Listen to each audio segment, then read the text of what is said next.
So many people are so realistic and so busy facing reality that they are pretty sure that because they've seen it, that then it must be true, naturally. And because it's true, then it must be probable for all. And we say, oh, that's the variable that most humans aren't aware of. It's only probable for those who have an active vibration about it, you see. That's the fun, that's the genius of mastering deliberate creation, is that you don't have to talk about it just because others do. And you don't have to think about it just because others do. And you don't have to believe it just because someone is living it. You get to choose all of those things.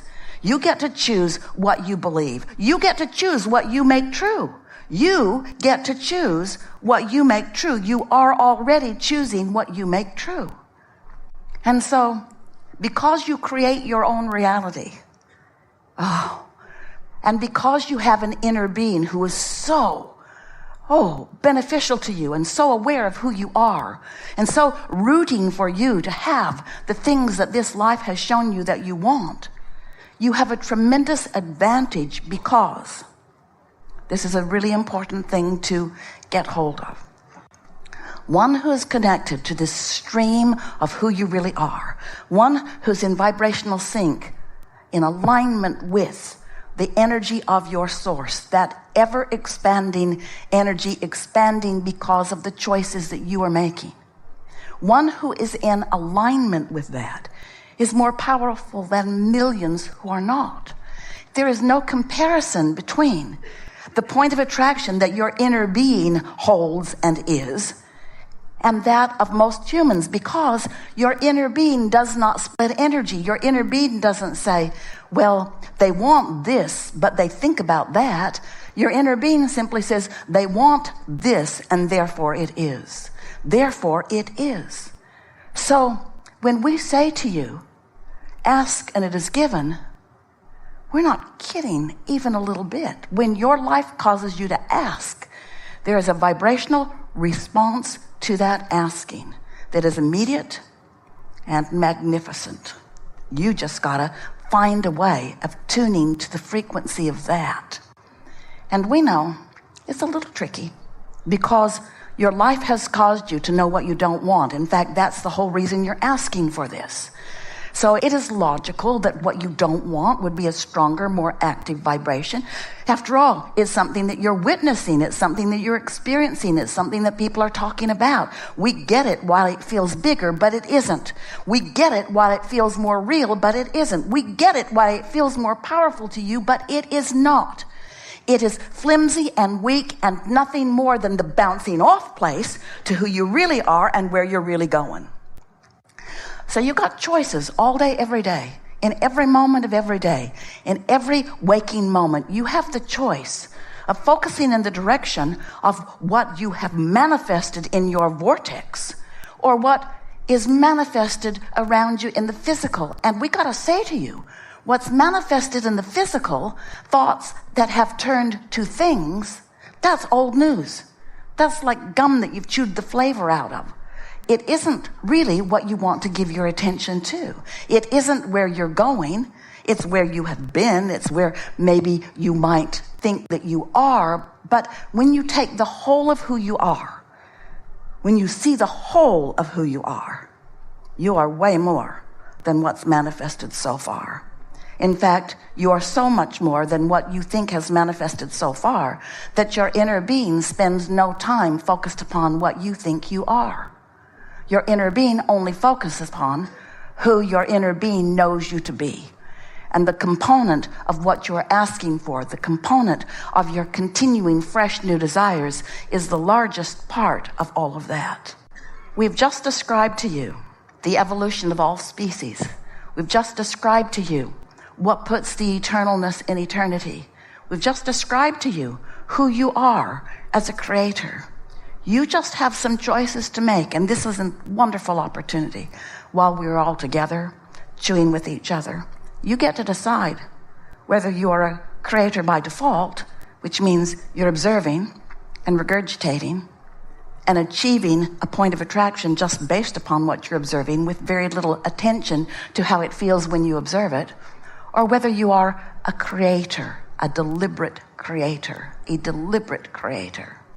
So step one happens without you knowing it does, because the contrast that surrounds you causes you to ask. Step one. Step two is, as we just described, when you ask, your inner being and all those cohorts that hang around there, cadre of pure positive energy, you want to call it God, we want to call it source, you want to call it God, we want to call it inner being. You can call it whatever you want, but it is source energy, and it is all over what you care about.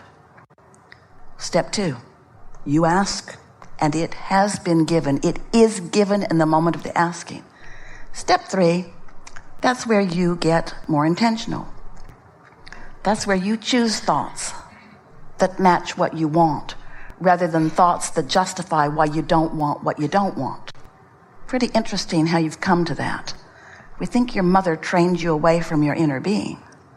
We think that sometimes you were led to believe that you had to plead a needy case, that you had to plead a justifying case, that you had to defend, that you had to fight for the scraps of well-being. You picked that up along your physical trail. We promise it is not what you knew when you came into this body, and it's not what the larger part of you knows, because there is no shortage consciousness in non-physical. That's something humans make up and fight with each other about. You pretend that there isn't enough of something, so that if somebody gets something that you want, then you decide that you don't like them for getting it. When what you really want to do is to be thrilled that they are offering the example of what it's like to live something that you might want. So step one is you ask. Step two is source answers. And step three is you find a way to find vibrational alignment with what you want rather than defending what you don't want. It's what we call the receiving mode. It's what the art of allowing is. It's allowing into your experience, not just right now in this red hot minute, but allowing into your experience a steady habit of expecting good things to come to you, because things are always working out for you. You often cannot stand back in broad enough view to understand how much well-being is all queued up on your behalf. And because you're inconsistent in the way you let it flow into your experience, you as humans have made up all kinds of ridiculous rules about why sometimes it gets in and why sometimes it doesn't. Why the blessings flow to some and why the blessings don't flow to others. And we want to say to you that as well-meaning as people are, that's nuts. That's not how it works. There is not some arbitrator who is deciding to dole out the good stuff and holding you accountable for who gets the good stuff and who doesn't. It is a vibrational experience. It is a you syncing up with the goodness that is you. It is you finding vibrational harmony with your own desire. It really is as simple as that. There's a steady stream of well-being flowing to you at all times. It's raining down all around you. And you get to decide how open and receptive to that pure positive energy you are, or how resistant you are. Which means you get to decide whether you are worthy enough to let it in, or you get to make up stuff that helps you to convince yourself that you are not worthy. But we promise you, every bit of that you picked up along your physical trail from somebody else that picked it up along their physical trail from somebody else who, for whatever reason, figured out a way to pinch off the well-being and then acted as a demonstrator of no well-being and then made up stories to scare you about your own well-being.